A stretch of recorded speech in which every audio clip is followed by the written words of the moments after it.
Hey, everybody. Welcome to another Greyscalegorilla podcast. We had a really nice talk about how to learn new software with all these new options, with all these new machines everyone's getting. It's been a lot of questions about, what software to learn, trying not to get behind in this 3D world. So we had a really great discussion about how to look at new software, how to decide what new software to learn, and when you do, what's the fastest way to learn that. So definitely stick around for this episode. Also wanted to let you know that inside of Grayscale Gorilla Plus, we just launched our everyday material collection, a huge collection that we've been selling over at Grayscale Gorilla for quite a long time, but now it is included in Grayscale Gorilla Plus, along with some new training and our new quick tips page, which is going to have, tips and tricks that are 5, 10, 15 minutes long for those of you who want to learn but don't have as much time. So we're really excited to add that. And we're really thankful you're here on the episode. So with that, let's head on into today's episode of the Grayscale Gorilla podcast.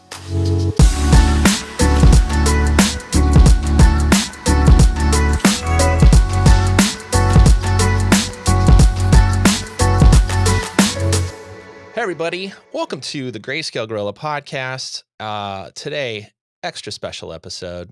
Today we have Chad Ashley. How are you, buddy?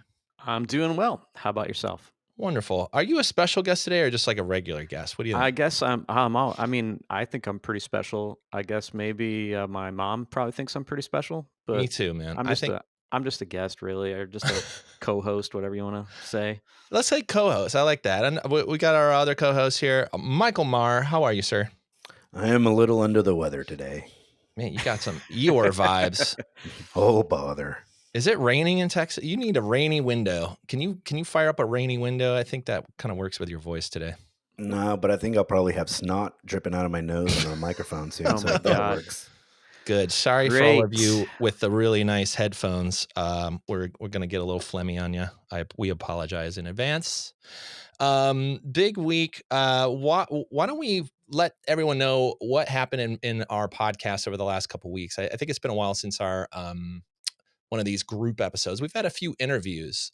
Mike, can you let people know what some of the interviews are if they missed them? Yeah, we have 2 new episodes live right now that you can go check out on your favorite podcast streaming service. The newest episode was an interview with Barton. That was one that Chad managed to get together. A really insightful piece on essentially building your own studio and the whole idea behind building the studio that you would want to work for. Like, what is that culture you want to be a part of? And essentially how Barton built that team that makes some really, really killer work. And then the other great episode that just dropped was Zachary Corzine. So if you have not heard of Zachary Corzine, he is a killer 3D artist. He also led our procedural systems training in Grayscale Gorilla Plus. He pretty much talks about his entire methods in creating and working in 3D, and kind of his odd background jumping around from like ad agency work to tech companies in Silicon Valley and stuff. So it's really insightful, but it's a great piece on essentially learning how to work in 3D without just button pushing, but really thinking about the process and the work that goes into what you're doing. Yeah, both of those were awesome episodes, and we're excited to get more of those out there. Let us know what you think about the interviews. I've been digging them because I don't know. I'm not interviewing these people. I listen to them and learn just as much. So I've been really digging that format. Let us know what you think, and if you haven't checked those out, go back a couple episodes, check them out. Both are incredible artists. Barton's been an amazing guy to get to know over the last 10, 11 years now. I think we've known each other, and he's building something really amazing. And of course, Zach's work speaks for itself, but listening to his history and how he kind of thinks is really, really fun. So definitely check that out. That kind of leads us to a couple other pieces of follow-up, which is in Grayscale Gorilla Plus. I know we launched Zach's course. I think we talked about that last time. So if you haven't checked that out, definitely go check out Zach's course. I'm learning a ton of MoGraph, just kind of interesting new stuff that I can use with MoGraph just from watching that. And then, of course, our quick tips page went live. And Chad, what did you include in the quick tips? I saw a couple of them, but what's there now? And you have any more planned for the future? Oh, I've got a lot planned. Lots Ooh. of plans. I just I haven't had time to hit any this week, but Yeah, so I do a mix, really. I show how to do a seamless background very easily in Arnold. I show some workflow tips on how to create custom icons in Cinema 4D R21, and I actually include a whole set of icons from Google Material Design, their icons. I use their icons in Cinema 4D. It's really fun. Then I also show, oh gosh, what was the other one? I know I'm going to forget. The triplanar. Oh, yes, yes. So if you've ever done triplanar mapping and deformed your object and your triplanar mapping swims, I show you how to lock that down in Arnold and Redshift so that you don't have swimming triplanar maps. That's awesome. Yeah. I love the new format. I think having these, quick 5, 10, 15-minute quick tips as a part of Plus is going to be huge, especially for, kind of lunch break stuff when you don't have a lot of time. You just want to learn something new to incorporate. I'm really excited about that format. I've been recording a few as well, so stay tuned for that. Any other follow-up? I had a piece of follow-up from our last group episode. What do we call these types of episodes? Like not interview episodes. They're like Team roundups. Team roundups. I got it. A podcast. These are podcasts. Yeah, that's good. That's good. Mike, thank you. The marketing department steps up with the real language here. Glad to be of service. So last podcast with all of us here talked about my experience with my PC, and as always, we get a ton of questions, comments, and those of you who still want to debate between PC and Mac all dang day. Responding. So I thought I'd just do a quick little follow up there. The PC's been amazingly stable since I got it back. The team at AVA did an incredible job to make sure it's all up and running. And I just wanted to fill in a few of the details on why I'm always so loud about my experience with this. I think a lot of us as artists are looking at this PC Mac thing and just debating whether or not to do it. So I just take it as a kind of my duty at this point to let everyone out there know my good and bad with the experience. So last week, I obviously talked, or not last week, but last group podcast, talked a lot about the bad side of it. I had an issue with the machine. Good news is, AVA stepped up, fixed it, and so far it's been working really well. So I just wanted to fill you in with why I'm so detailed with this stuff. One of the main reasons is, I get questions all the time when I've been doing these 3D tour road shows with Max on. One of the main questions people continuously ask me when they meet me is how's the PC going? How's Redshift going? And do you recommend it? Or should I wait for the Mac Pro? So I just wanted to share some of my experiences on that because I don't think we still have an answer. For me, the PC experience is mostly okay with some pretty clear downsides of accountability and kind of who is in charge of what, but I think that that's inherent in the PC workflow. And I just wanted to, again, share my personal experience with how this is all going. And I think we'll also have some other stories. I know, Michael, you got a new machine, and Chad, you've had wildly different experiences with PCs over the years too. So I hope it's clear that it's just my data point, and take everything with a grain of salt and kind of make your own decisions. But I don't know. What do you guys think? I just wanted to do a quick little update and maybe see where that is. And maybe Michael, you could fill us in about your new machine too. Yeah, I mean, for me, I would say the biggest challenge for me was trying to figure out where to get my computer, because this is the first time where I've worked at an establishment where I had the ability to choose. So historically, either the studio I was working at or the company I was working for would just provide a machine. So whether it was a MacBook, an iMac, just a laptop. When I started here, I had a Windows Surface Book. So I've been back on PCs for almost 2 years now. But I regretfully let you in on my secrets on learning how good I am at editing video stuff. So I've been doing a lot more of that here. And so that'll teach you to be helpful, Mike. How dare you? So I had the opportunity to really get a beefy machine. And so Obviously, if you don't have a Chad, it's great to have a Chad at your company because you can kind of pick some brains. But I would highly recommend reaching out to friends and doing a lot of research. I looked at AVA, I looked at Puget Systems, and I also looked at Boxx with two X's, Boxx, who is eventually who I decided to go with. Um, I have a new Boxx machine. I went with their Apexx A3. It just kind of made sense for my needs. And then the other benefit for me really was they're local. Like you guys made sense to go with AVA because their office is not far from you. And for me, Boxx is a couple hours away if I ever run into some type of major issue where I need to ship it and things like that. But if you're interested, I can put the specs on this machine up on our website if anybody really wants to know. But yeah, this was a really overwhelming experience. I had no idea what I was doing, and I'm really grateful that Nick, you've already gone through this journey, and Chad was here to help guide the way. Yeah. Yeah, I think it's hard when you're remote and you get so used to finding somebody in the office that sort of knows these things or has more experience in there, and you can just be like, "Hey, can you help me with this thing? It's not doing what I think it should."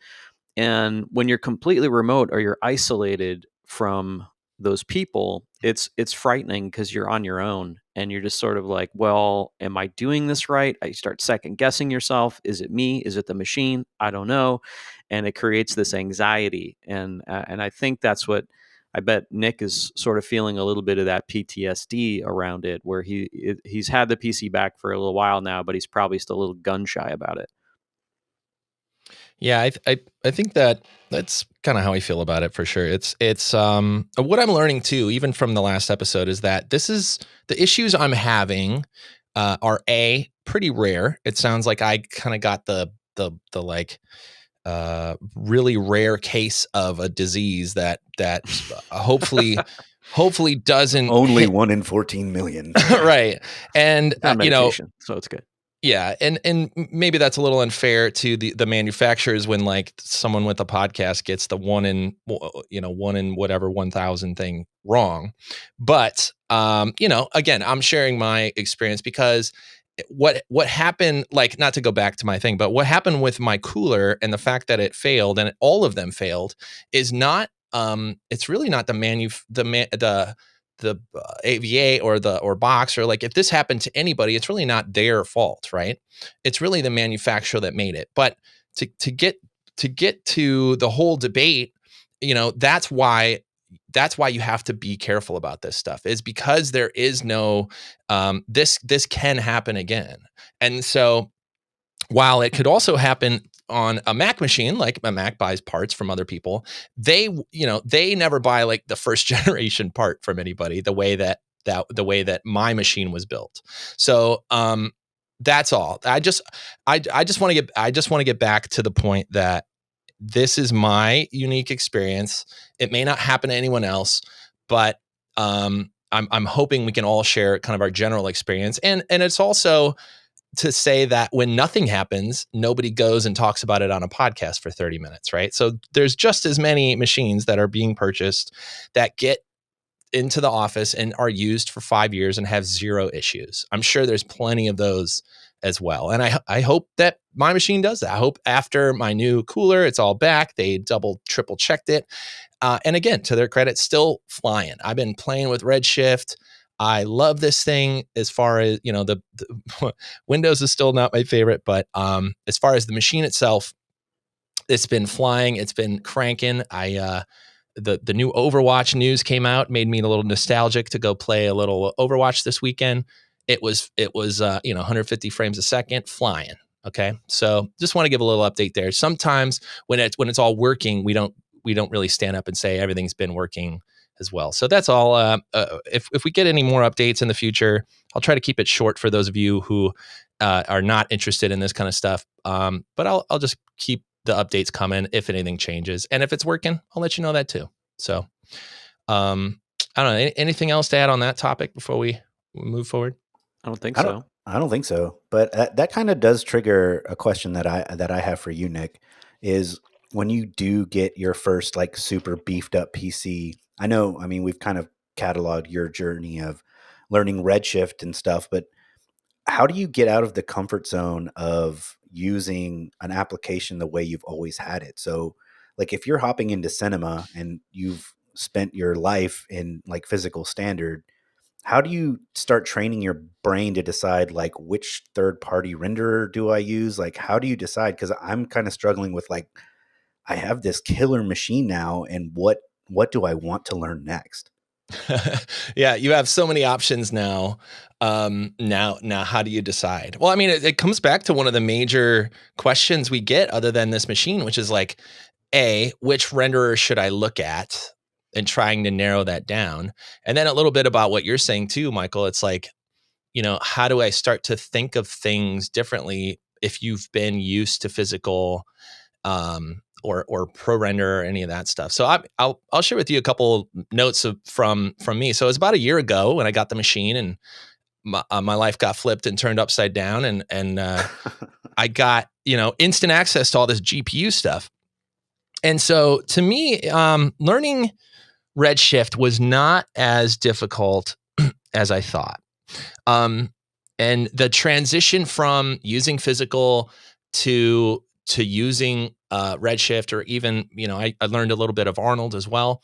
It wasn't as crazy as you might think. So the actual renderers have so much in common that as long as you treat it as like, well, I'll say this: if you know physical really well and you've been using physical and you've been learning all the ins and outs and how it works, I don't think you'll have a real difficult time learning any one of the new modern renderers, because they all use similar concepts. Now, they use different words all the time, and there's different sample numbers, and there's like the actual numbers are much different. But if you understand the concept about how rendering works in general, my theory is that they're all trying to do the same thing. You just have to figure out where the buttons are.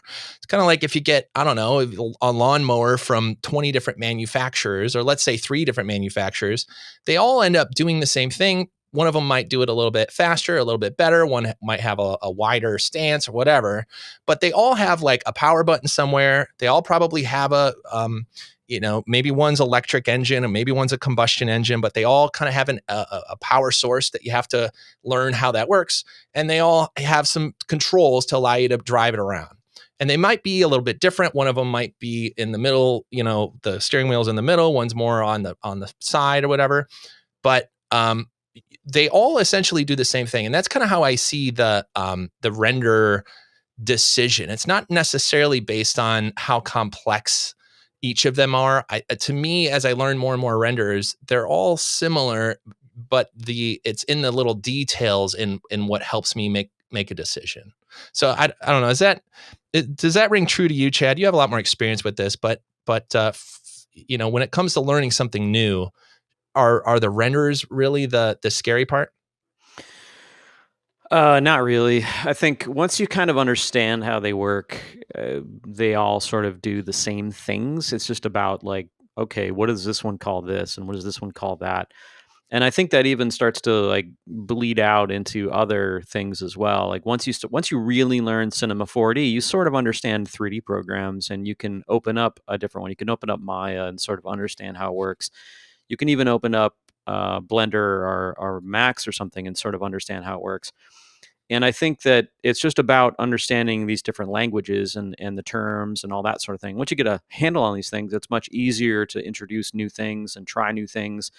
And I'm a bit of a weirdo in that I am always wanting to learn something new. I'm always wanting to like expand my tool set, or I question whether or not this tool is the absolute best tool for this job. So I'll try 3 other ones, and I'll go on a 3-week bender where I just, test stuff. And that's not everybody, and I realize that, and I think that yeah, for me, it's just about learning languages, and I've always enjoyed. Ironically, I've never actually learned a foreign language. I went through my entire high school career not having to learn a language, but I consider it sort of like that, where you just start learning different languages and seeing what works for you, which is awesome, actually, that we live in a world where we can explore different tools and see what they can do for us and help us do our jobs better.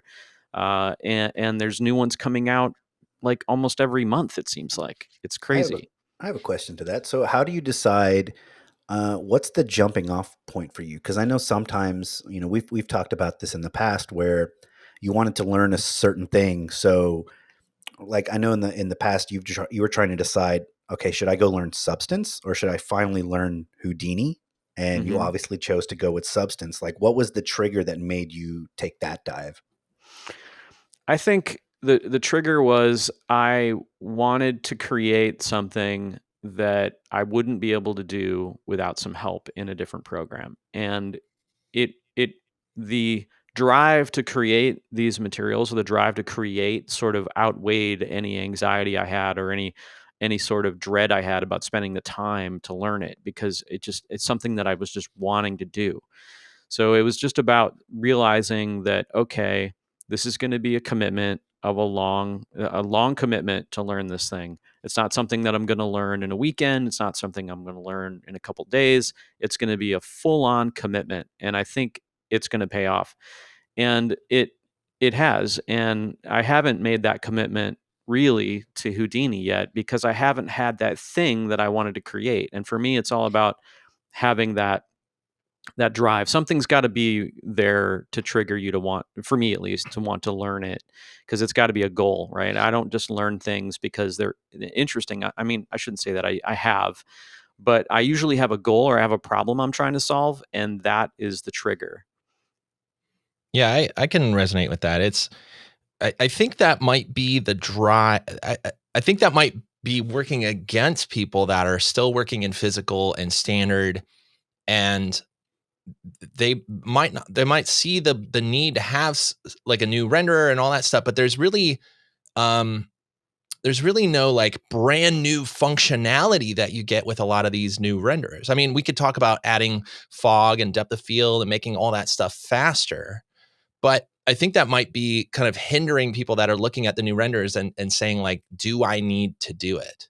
And I'll just speak for myself. Like that was my, like, I use physical and standard way past when most people were switching over. And I'm trying to think of why that was. So one was my hardware was limiting, right? I was on the Mac, but I still, like, you showed me Arnold back then, and I still was like, I didn't have a lot of need to go to Arnold because I guess I was comfortable in my own little world. I had my hacks, I had all my tricks, and I was comfortable there. But as soon as I kind of jumped in, I got the PC, started pushing myself to learn Redshift.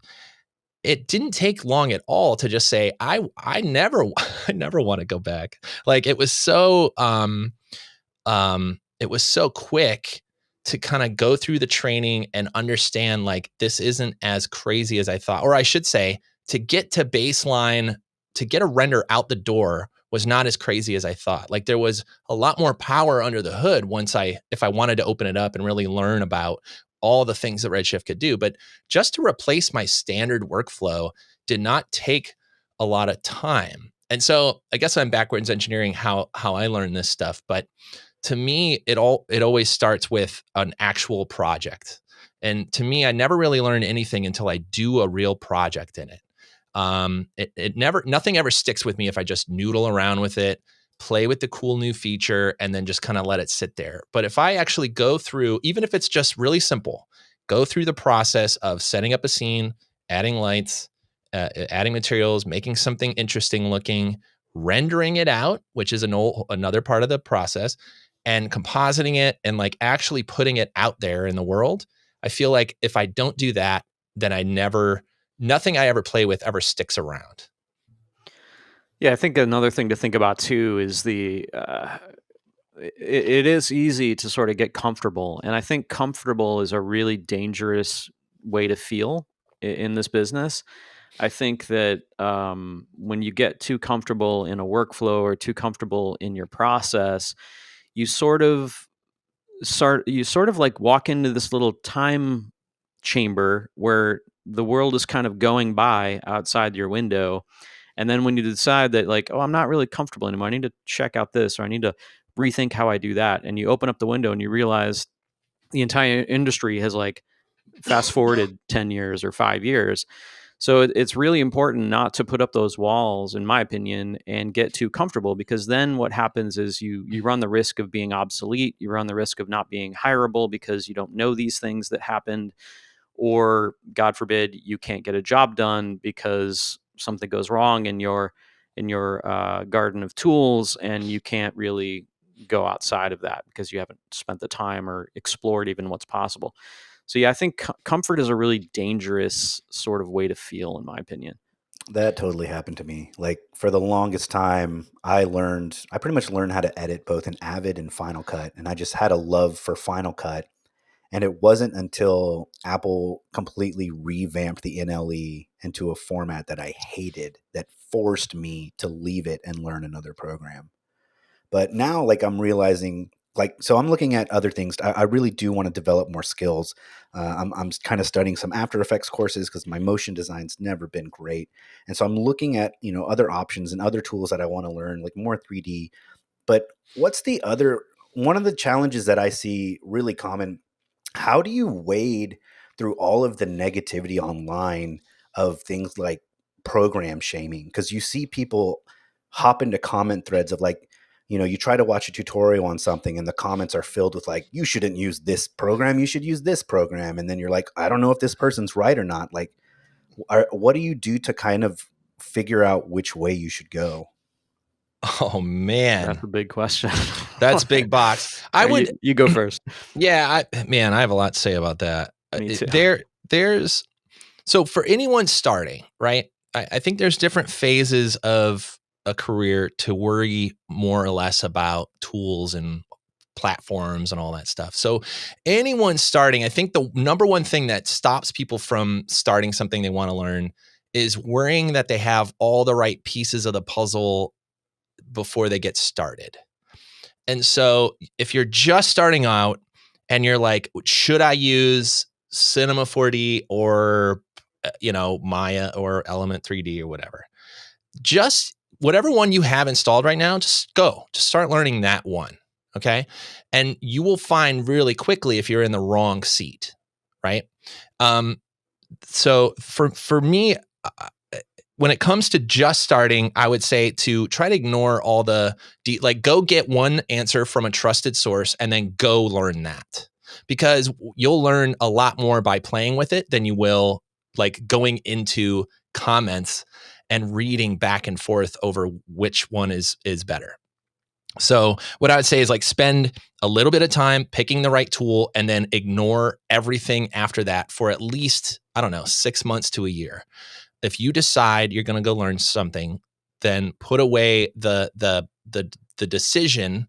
Like, I guess I'm being a little unclear. Make the decision up front and then ignore all the comments for at least 6 months to a year until you have your own questions or until you have your own worry that you're in the wrong platform. So all that's to say that all the things that people are saying in the comments, which is like, you should not use, let's say After Effects is getting a lot of hate lately. Nobody should learn this is a comment, by the way. Nobody should learn After Effects. You should be learning things like Nuke or Fusion or whatever. That's where they might be onto something that is a shift in the how people are getting work done, but you should not be listening to them early on in your career. I would say use the tools, learn the tools that are exciting to you. If After Effects is exciting to you, go learn that, because like we said earlier, so much of this stuff transfers between software that you can essentially learn wherever you are and then transfer it if you decide you're in the wrong place. So that would be my advice early on in your work. Now, we could talk about more advanced stuff, because I think what people are reading and the comments that are kind of like platform shaming are people that are more, hopefully, that are people that have more advanced problems and see an issue that they've solved and they want to warn people against it. So I inherently, I don't have any issues with anybody speaking their comment, but I'm trying to set up the artist out there, give you the tools to say, you don't have to worry about it as much as you do it later in your career. That was a little rambly, but did any of that make sense? Yeah, I think so. Yeah. I agree, and I think that the idea of arguing over the validity or quality of a tool probably goes back to when we were carving them out of stone, and people were like, "Hey, you got to use obsidian and not shale on that axe." Like it's just it's going to happen. Like it's just how it is, and I think that's not going to change. But I agree. I feel like the best way to navigate that situation is, like you said, to find a trusted person, get their opinion on it, and then go try it. I think that's the biggest thing for me. Is like I'm a huge advocate of trying before you're buying, and just get out there and see what's what. If somebody's like, "Hey, you should use XYZ program because it's going to speed up your workflow," then follow it up and be like, "Well, number one, how do you know what my workflow is? And number two, like, how would it speed it up? Oh, it's like this, and this. All right, cool. I'm gonna go try that. Maybe that sounds interesting to me." And get out there and try it, and before you buy it, that way you know if it's going to work for you or whatnot. But yeah, the whole idea of shaming and the whole idea, it kind of gets into a deeper podcast about the tribalism of all these sort of creative industries, cameras, editing, 3D, whatever. It's all tribal, right? You want everybody to use the same things you're using because it makes you feel like you made the right choice. And I think that carries over into so many other different areas. I mean, it goes all the way into our core. So it's a natural sort of response, but it's a response that's not helpful usually, especially when you don't know anything about that person's workflow and you're trying to convince them that they should work like you. And as you get older, like you said, Nick, like as you get older and get into the industry and you have a few years under your belt, you sort of can smell that stuff out a little bit better, and it doesn't tend to affect you the same way. But when you're new, it can be overwhelming. It can be like, am I doing this right? Is this the right tool? This person said this. So yeah, it's hard to navigate, but take your time, try stuff out. Yeah, So I will say this is the first time, like in my career, that I actually feel like I do have the ability to try stuff because, back when I was still learning stuff, trying to try a new program meant dropping several thousands of dollars just to like get a copy. And for the first time ever, both what I'm seeing in both video editing and 3D, most people have trials. Like Right. you can get a Creative Cloud for like a month if you want, or you can get a free trial for Cinema, or you can download Blender for free, or indie licenses for stuff. So this is now, it's weird. Now my option isn't a financial decision. It's really, what do I want to learn? Yeah, that's insightful, Michael, because it's reminding me too of the overall price reduction in almost everything. So back when Maya cost 10 grand and Cinema cost 4 or 5 grand and whatever 3ds Max cost, which was multiple thousands of dollars, it really was a big decision to pick your platform, because this was going to be what you worked on for many, many years to even get the cost of the initial price back. But now you're right. We have this ability to try almost anything, A, as a trial, and B, the cost is going to monthly on so many things now that we can just experiment, play, see what works for us and say, okay, that isn't for me. This is closer to the way my brain works. I like this interface better. Oh, I found somebody I trust to teach it, so I'm going to go in this direction. Like there's so many other ways that can move us into new software. And we could be more fluid as a creator as well, because we're not locked into, a flame dongle for 10 years because we spent all that money. So yeah, there's something there too that I didn't want to not comment on, because it is it's new in the last 5 to 10 years that all the prices got to a point where we can try and experiment and dial in the right workflow for us. I mean, if you want to, I'm going to date myself a little bit here, but like going way back in the day, back when this software cost a lot of money, you also had to go to these trade shows and physically sit at a booth and watch them show new features and talk about how to use it, and there was no good source for seeing that online. In fact, there really wasn't much going on online other than a product PDF or something. So if you wanted to go and like see if this tool was for you, you had to like go find some place it was being demoed and book a demo, or go to a trade show like SIGGRAPH or NAB or something and like sit and wait and hope that they showed that thing that was going to make your job easier. So yeah, it's so much better now. So much better. Yeah. Man, so Mike, maybe dial in specifically, like what software are you looking at right now and kind of making a decision around, because that might help in kind of talk through a little bit more of it. I'm kind of weighing through. So I've always kind of had a very basic foundation of After Effects. Like I can make stuff move the way I need it to. And so I was deciding, is it time for me to finally invest in really learning After Effects and the way that After Effects and Premiere work together? But the other thing is, on the editing side, I have dabbled with Fusion or Resolve, and now Resolve has a Fusion panel. And so I'm kind of caught in this world of both DaVinci Resolve from Blackmagic and Adobe's Premiere, I think, are going side by side in bringing external features into both of those pieces of software. One, on the downside, they're both getting overly complicated and very heavy, but it really opens up what you can do in each of these programs. And so with Adobe, it's all kind of timeline based, and you're stacking layers and things like that.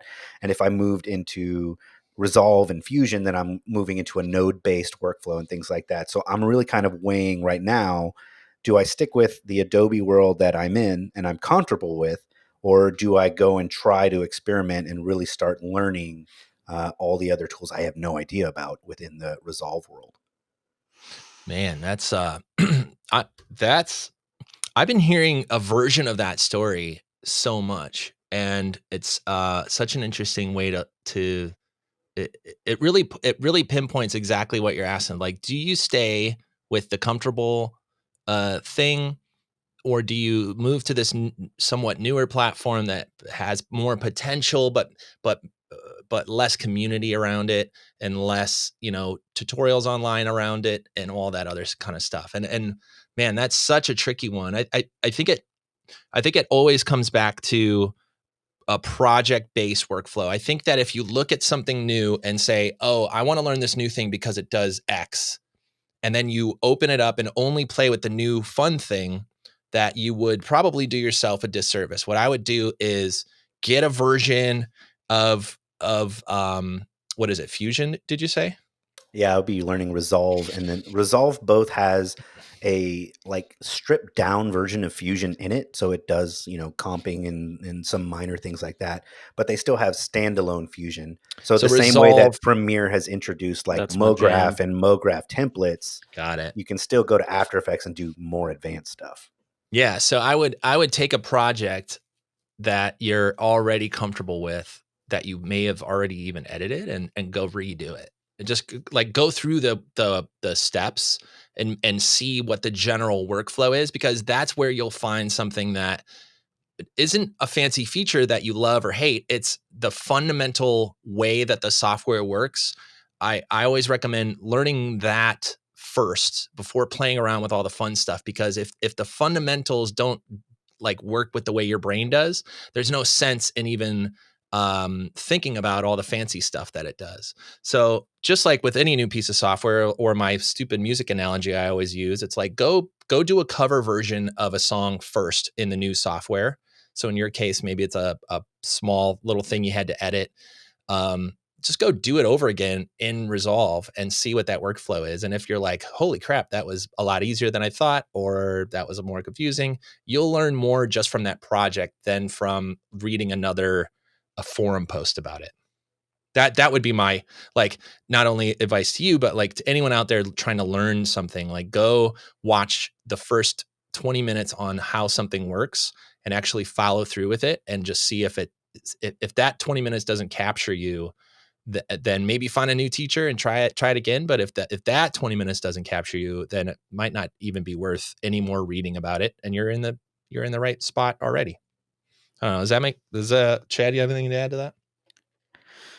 No, I mean, I feel like that's pretty much what I would say. I think anytime that I'm learning something completely from scratch, new, that uh, I always do what you said. I take a project and just try to redo it in there. In fact, when I was learning Cinema 4D, when I was debating whether or not I wanted to even use it, I took the last 3 or 4 projects at the studio and tried to redo the major parts of them in that software, and just sort of saw like, oh, is this easier? Is this harder?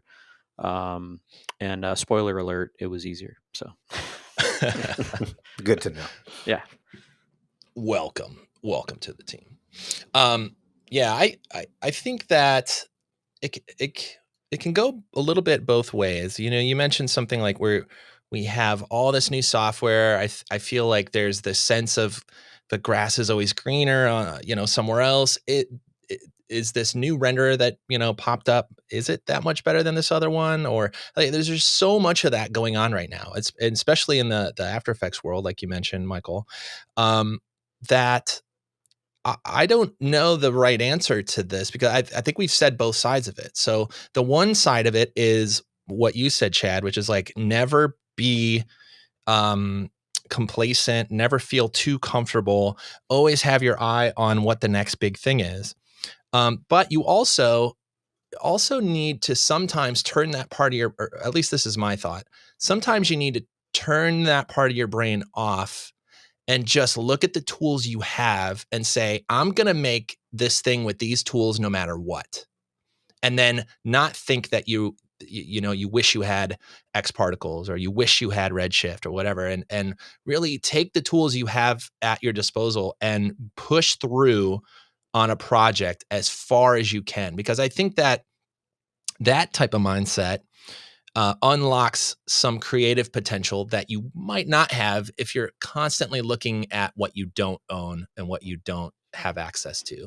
So I think it's a little bit of a push-pull situation where, you know, at least how I've gone through this, I do a ton of research. I think about what I want. I ask some trusted friends, and then I make a decision, and then I close my browser and I get to work. And I start using these things and getting to know them before I feel like I'm, like a FOMO or I missed out. Like if you don't give yourself the time to kind of be uncomfortable with it, then you'll constantly be on this treadmill of like, oh, I wish I had something else. So to me, there's two sides of the brain you have to play with. One is research and forums and questions and comments. But then once you make the decision, turn it all off and then just start using it. Great. So I'm gonna leave it this way. First of all, if you're listening and you're struggling the way that I'm struggling, shout out, listen in the list down in the comments. Let us know what you're thinking, like what things you want to learn, what steps you're getting caught up. Like we are reading all your comments, so we would really appreciate your feedback on this. And then I'm going to turn the question on to both of you. What is that new piece of software or new program that has evaded you that you have an interest in learning next? Oh, I know mine right now. Shoot it. You ready? Go. Should we say it at the same time? We could try. It's tough on the podcast. I mean, I can't see you, so. All right. Well, ready? We'll do a 3, 2, 1. 3, 2, 1. Houdini. Unreal Engine. Ooh. Oh my goodness. Unreal. Okay, so I'll go first. I want to hear about this Unreal. Houdini, like many of you out there that have been asking us, has been on my mind, mostly because I think at least mostly works the way that my brain does, which is like it's an unlimited dominoes playground, like the thing that I've always wanted to use. But I've never really had anyone to like walk me through the process and really explain to me. I've gotten so many answers back and forth. Like, is this really something I should go learn? And so I'm excited. We have some training coming to Plus soon about that, and I'm excited just to watch that. Like, I want to finally see if Houdini is right for me. And so I think many of you out there have been asking me that. I don't know the answer, but there's something interesting about Houdini that I want to finally solve in my own brain, which is does it work the way that my brain works? That's mine. Chad, I'm not what going about to yours? I won't spoil that for you because I think I know the answer, but I want you to find out on your own. Really? Okay, good. Write it Yeah. down. We'll share it after I go through the first hour of Houdini training. Yeah. No, I'm looking forward to hearing how that goes. I'm in the camp where I mean, Houdini's right there next to Unreal for me. Like, I've been trying to get into that program for, gosh, so many times I've tried to open up Houdini and just sort of like, I don't know, it just didn't click. So I'm still going to try it again, but I'm a little bit more excited about Unreal these days because I just kind of feel like Unreal is going to be the winner of the render wars someday. I feel like everybody's just going to finish in Unreal someday. And I think that they've got the momentum, they've got the R&D, the things I'm seeing being done in it are insane. And I think most people are not needing the crazy features of an Arnold or a Redshift or Octane. Sometimes they just need to get out something and that looks decent, realistic, and it needs to be large canvas size or whatnot. And I think what we're going to see in the next 3 years is Unreal is going to step up their game. It's already really good, obviously. But now that you can bring Cinema 4D files directly into Unreal, you can get Alembic files into Unreal. I think what we're going to see is a bunch of people realizing what they can do in that engine, and it's only going to get better. And the fact that it's node based and it's like a sandbox, like it can do just about anything. It's really exciting to, like, the idea. I guess here's what it is: the idea that I can just drop a cinema camera, into an Unreal world and immediately see depth of field, immediately see the lens effects that I want, and really become a filmmaker. That is exciting to me. And, like, the idea of not being held back by, well, how fast is this render? What can it do? This, can it do that? It's already doing it. It's already there. It may not look as realistic as what you'd get in, like, a real renderer, but man, the idea of becoming a filmmaker again inside of a game engine like that is really exciting. Yeah, there will be the day relatively soon where we're telling all the new 3D artists that we used to have to wait for our renders back in our day. We used to have to wait. And now, I no matter if it's Unreal or wherever that tech goes, the ability to do real time is just such a no-brainer future of our industry. Like that is so exciting. Like I talking to people that don't do 3D and trying to explain to them, like, okay, look, with physical and standard render, you used to have to wait, for good depth of field, grain free, depending on your hardware, you could wait hours, right? Per frame. And then I got this new machine, I tell them, and I got this PC and now I'm using GPU. And now it only takes like 1 minute per frame, maybe 2. And it looks the same or better. And we're getting to a place where we can now say 0 time to render. Like real time, it is you move the camera around and it's done. You're captured. That's such an exciting, obvious conclusion of not conclusion, but obvious next step for our industry. I definitely am excited to see what they're up to. Have you seen Rebirth, the short film that they did with Quixel and side effects? I have. It's gorgeous. The Dude, fact that that's all real I time, know. like just like a video game, right? Like there's a lot of prep to allow things to be real time. Sure, But sure. I think we're at the point where it's getting really interesting. The fact that they included a Cinema 4D importer, you could literally like bake out your MoGraph. I don't even know if you need to bake it out. You do all your fun MoGraph in Cinema and go send to Unreal, and now it's all sitting there in real time. Yep. And you can move a camera, get, change your materials, like do all that finishing in a place that feels more like a photography studio. Well, man, that's like the ultimate dream for the last 10 years, like speed up that part of the workflow. And yeah, that's super exciting, man.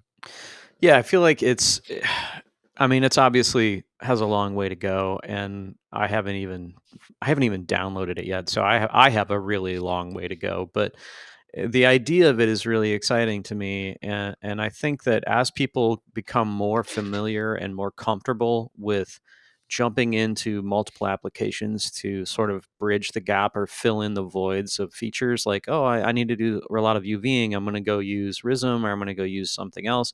I need to do a really heavy sim, I'm going to jump into side effects. So I think artists are starting to become very used to a segmented pipeline where they're using tools for what they're made for, and like jumping in and jumping out, like that's becoming normal. And I feel like Unreal is going to sit in this really pretty spot, with being able to be your finishing tool, where you're just animating and doing what you need to do in Cinema, and then exporting out an Alembic, or a Cinema 4D file, and getting it into Unreal, texturing it, lighting it, and all that sort of thing. Now, the issues I see are going to be more in line with, like, well, I need to see what my lighting is going to look like before I even have everything finished, right? So how am I going to do that? And that's something that I'm interested to see how they solve, if they start to create some sort of live link, or is it going to be that they're going to start to offer animation and modeling and all that stuff in Unreal? And forgive me if they already offer some of like that stuff, because I just don't know. Hit me up in the comments, yell at me if you want. But yeah, it's exciting, man. I feel like it's pretty cool, and obviously Houdini's exciting too. It's just that my interest lies more in the look dev space, not necessarily the crazy animation or sim space. So fully, I haven't dived into Houdini yet for that reason. But Unreal seems like in my wheelhouse, so I might have to check it out. Yeah, it sounds like we're getting to a place where Unreal or some some real time engine will essentially work as the After Effects for 3D, where After Effects doesn't really make audio really well, and it doesn't really make film really well. Like you still need to go film stuff and go make your audio and go take your photos, but After Effects is the place where you slam all that stuff together in a faster environment, hopefully faster soon, and comp it all and make it all make sense. So it kind of feels like Unreal or some real time world is going to be the place where we take all the crazy sims in Houdini and all the MoGraph fun stuff in Cinema, and then all this liquid sim from this program and this model from over here, and bring it into a cohesive world where we can like integrate it all into one 3D world. So that's Real time. in real time. Thank Yeah. you. That is super exciting. And yeah, like I'd be interested to know too. I mean, I know some of our customers have even talked about Unreal and you starting to use it. So if you have some work you want to share, anything, put in the comments. I want to see kind of some finished stuff from Unreal, because it's getting to that point where it's obviously not as good looking as all these renders that take minutes or hours to render, but it's getting to that point, like you said, it's like good enough for a lot of stuff. I mean, it's looking really, really beautiful. So yeah, let us know if you're kind of looking in that space, and maybe give Chad some places to start on learning it as well. So that's super interesting. Well, we're rounding out the 50-minute mark. This is usually when we start to wrap things up. Any other news coming in the next week before we wrap up this podcast? Yeah, I'll say literally right now, Adobe Max is happening. So we'll know more here what's coming to After Effects and Creative Cloud. And I'm hoping we hear some more about what they're doing with Substance and everything in the Adobe world now. And then, Nick, you've got some 3D tours coming up, don't you? Yes, I do. Let me see if I can pull up those dates. Here they are. I will be at the Maxon Roadshow in Atlanta. I think that's the November 12th. Come say hi if you don't have a ticket. If you're in the Atlanta area, please come say hi. Love to meet you. We're doing a panel up there, some excellent other artists. And thanks to Maxon for getting me out there. We're also doing one in Denver this is going to be crazy. The panel they have for Denver is pretty nuts. Get to see my buddy EJ. I think Andrew Kramer will be out there, and it'll be nice. So that date is the 19th in Denver. That's November 19th. Be up on the Maxon 3D tour. Please come say hi. If you have a ticket, please come hang out with us. And I've been at a few of these, and Maxon's doing a really great job in showing you not only what's possible in Cinema 4D, but also in some of the new stuff in R21. And having a little space too to kind of meet everybody and to just kind of meet other people in your community. It's great that they have all these artists up there, but it's also nice to go to these things and just kind of meet other artists that live around you and say hi and know that most people in this room are as obsessed with sitting behind a computer as you are. I think that that's a helpful part of anyone's career. So come say hi. And if you see a road show or a 3D tour in your town, definitely go check it out. They've been really fun. I'll note that if you do not have a ticket, you can still use our discount code. It's GSG3DMT, as in motion tour, GSG3DMT. That'll get you 25% off your tickets at 3dmotiontour.com. Lovely. Awesome. Well, I think that about wraps it up. I'm glad I'm feeling better. I'm sorry my voice sucked on the last one. Mike, I hope you feel better very soon. Me too. Chad, you're the only like semi-healthy one. Yeah. Yeah. That'll all change, I'm sure, by the end of the week. It's that time of year. A couple more shoveling the driveway. Yeah, I can't believe we had snow. That was crazy. Oh my God, that's right. Well, hey, if you're still listening, you're the ultimate fan. Please go leave us a review over on iTunes. That helps people find it. And if you're watching or listening on YouTube as well, give us a thumbs up, make a comment. We love hearing from you. We do read everything, and we appreciate you listening. So with that, we will see you in another Greyscalegorilla podcast very soon. Goodbye, everybody. Bye-bye. Bye-bye.